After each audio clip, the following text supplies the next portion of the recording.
Yeah, so I just let me speak with her so that she'll know. Ma'am, Yes. okay, so we're ready.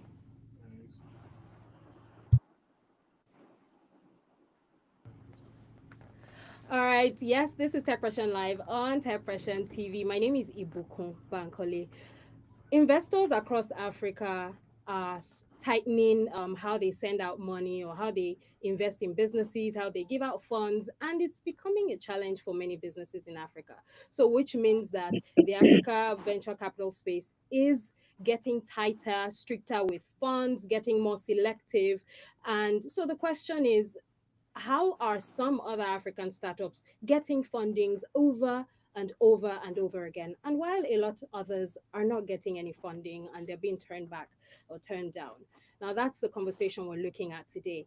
How investors and African startups can begin to work in alignment much better so that we can see more successes in 2025. And once again, my name is Ibu Kumbankole, and of course, I'm not having this conversation alone. I have Madam Tenemba Samake with me. She's the executive director of MBC Africa with over 2 decades in building African businesses across West Africa. Thank you very much, ma'am, for being my guest today. My pleasure. All right.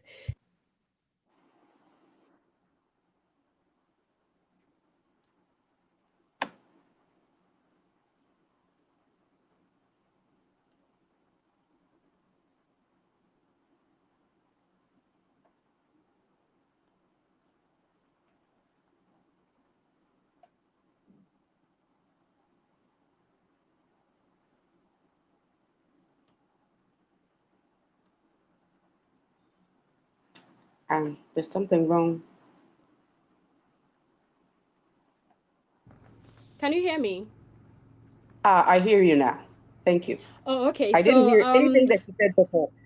earlier. Okay, so I mean that's part of the network hitches that we get to experience. I Okay. mean we'll keep Okay. getting better with our technological innovation across Africa. I mean that's Mm-hmm. part of the reasons why we're having this conversation and other Mm. conversations on tech pressure in general, right? So I said a lot of people do not understand, or a lot of businesses, African startups, small medium enterprises that probably have even been in existence for 2, 3, 4, 5 years, or even those that have been around for a decade, they do not understand how to get funds from, from investors, venture capitalists. They don't understand it. PE.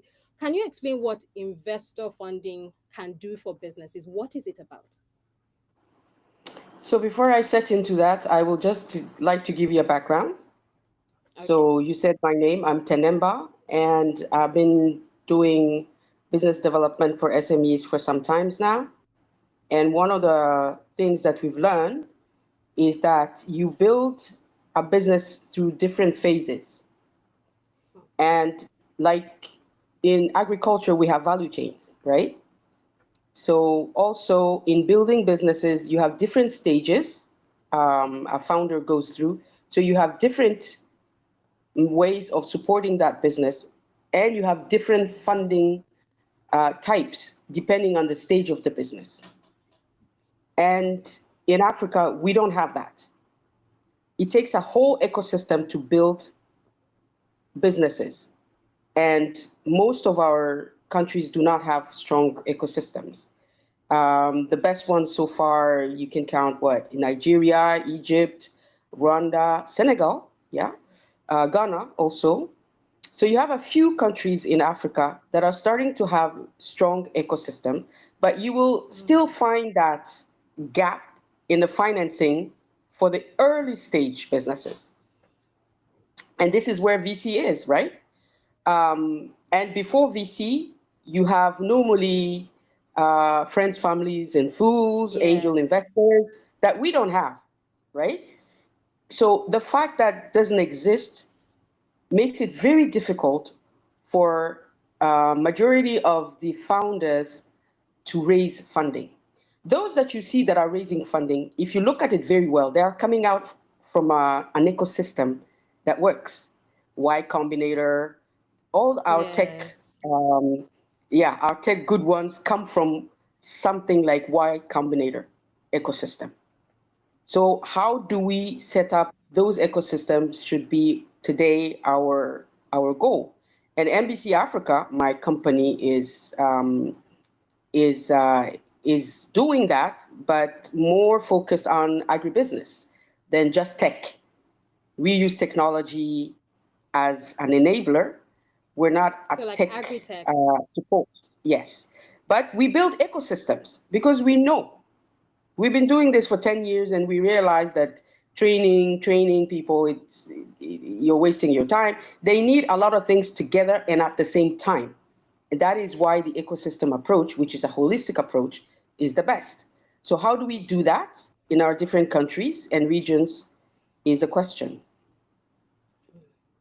I mean, I really like the fact that you said it's we need an ecosystem approach, because honestly, thinking about it, I don't think I ever thought deeply along those lines. But now, for the African venture capital market, about $1.2 billion was invested, 2024, but and that was like 60%, way less than what it was in 2023, according to reports. Now, I know there were a lot of conversations around 2022 or 2021 into 2022 of overvaluation, companies, expanding, and you're wondering, okay, so when the investors come and really now look at their numbers, um, you just wonder, how exactly did you think your business was worth 1 billion, and what we're seeing is it's actually worth like maybe $150 million. So I mean, there were a lot of those issues, and it seems like that's one of the reasons why the funds dropped. But what exactly do you think the problem was? I really don't think so. I think we should stop this game because it is a game. Valuation is an art, it's not a science. And the way you value a company depends on the sector, on the market, the environment, and a whole lot of elements that comes in. And one thing that I always say is that because we copy and paste so much, so we copy and paste from the Western countries our ways of doing VC, of doing value. They do same valuation. They do valuation the same way. But why do they think that our companies are not valued well, but their companies are? Because if you look at fake it until you you make it, Make it. right? So that's what the young people learned and from Silicon Valley, and they try to do same thing here. And unfortunately, what we accept in Silicon Valley with the founders there is not going to be accepted from African founders because we are facing different type of other challenges than just valuation issue, right? Most of the time, when you start your company, if you're in the tech sector, you have more and more, you're more and more likely to come across an ecosystem that will take, if you really have something that is innovative and that works. Okay? If you go to Nigeria today, you have Lagos angel investors. I know a lot of Yeah. angel investors in Nigeria. Even in our sector, I know a lot of angel investors. But you come to Ghana, you practically have none.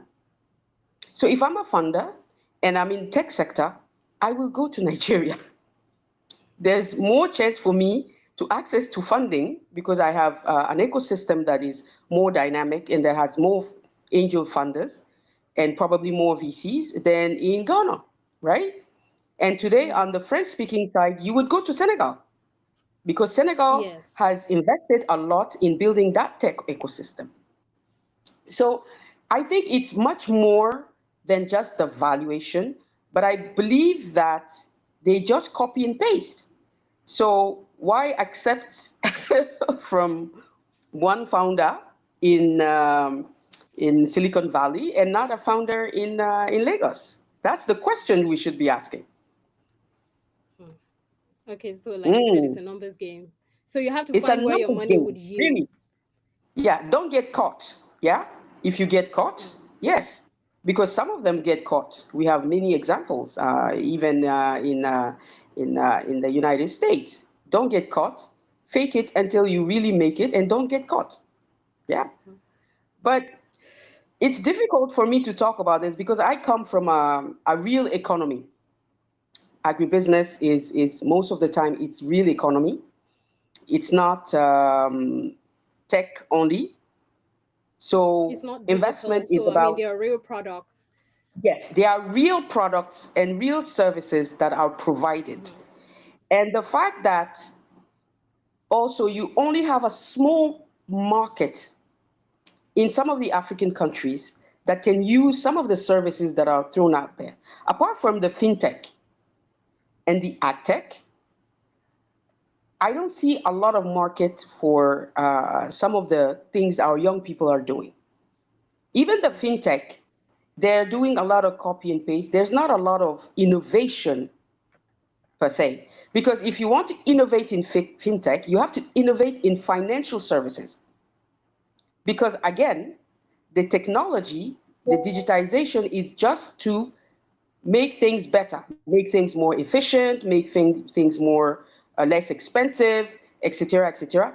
But the business is in the financial service, but or in the agtech, it's in the agribusiness. That's also a challenge for our young funders that love making these applications. They come, oh, madam, this is 2.0, this is 3.0. I said, Web. please, I'm an old lady, explain. Eh? If you're building this app for my farmer, if your grandmother that is in your village cannot use that app, hmm? Who Hmm. are you going to sell that app to? Some started a few years back, they were doing web-based applications for smallholder farmers. I said, I am not a tech person, eh?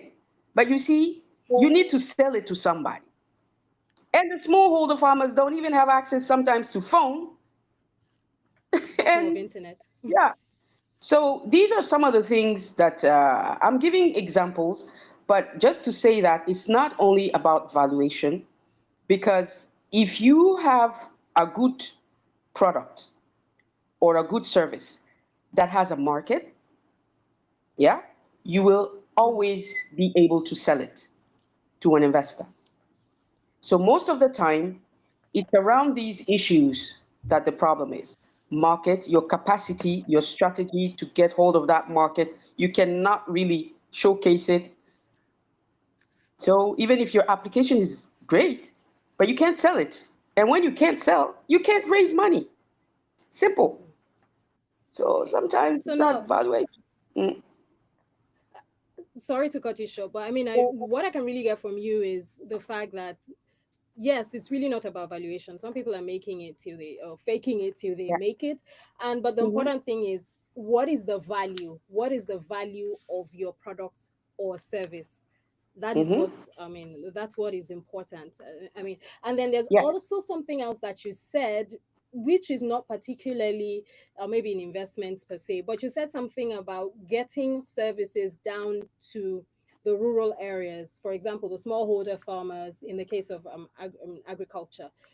Now, Hmm. I want you to speak more on that. It's not exactly about investments, but about the fact that people or business owners need to begin to think of how to get it down or their services down to the rural areas, to as many of their target markets as possible in the simplest ways possible. I just, because as you were speaking about that, when you spoke on fintech, it just hit me that that's a major problem, because we've had a couple of conversations on Techpression TV around fintech, and particularly getting these services to people in the rural areas. I mean, they're the ones that we call the underserved, because a lot of people are in the urban areas. They know how to use these phones and all, but you need to target those people too, because they're part of the economy. So how Hmm. can business owners begin to think along those lines and not just think of the bigger cities, and think of real solutions that can get to people in the remote areas? So let's come back to the basics first. VC, venture capital, looks at numbers, Mm, right? With the volume. So mm, when I say market, it should be a market where you can scale and reach a certain volume to make money. That's how venture capital works. They only look mm, at businesses that you where there is a scalability, right? Which means there is a mm, market that holds enough volume to be an interest. You take Africa, most of us still live more in the rural areas than in the urban areas. Depending on the country, you have more people living in rural areas. The country I come from, for example, I'm from Mali, more people live in the rural area than the urban areas, right? So this is where the numbers are. One. Number two, people living in the rural areas have needs that you can use to innovate at that. They are looking at services or applications that can make my life better and easier in urban areas. But the numbers are not there. The numbers are in the rural areas. So the person who cracks how to serve really, for example, smallholder farmers, Madam is Samake, the one that is going to make money. Yeah, internet. Sorry.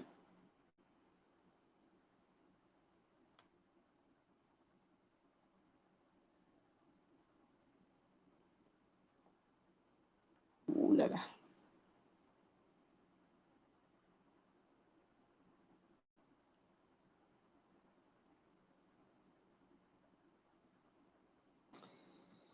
Okay.